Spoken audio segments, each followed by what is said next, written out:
সুস্মিতাদির সাথে এখানে বেরিয়ে গেছি। সুস্মিতাদির যেহেতু 5খানা পার্টি মেকআপ সাজানোর আছে, তো এখানেই আমরা চলে গেছিলাম।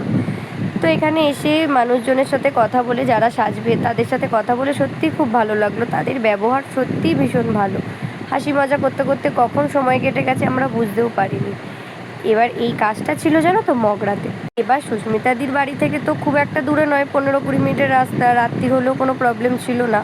কিন্তু আমার বাড়ি থেকে তো বুঝতেই পারছো অনেকটাই দূরে, চুঁচুড়া থেকে মগরা মানে অনেকটাই দূরে, রাত্রির ব্যাপার। যাই হোক, দেখো কথা বলতে বলতে অনেকটাই কাজ আমাদের এখানে এগিয়ে গিয়েছিল।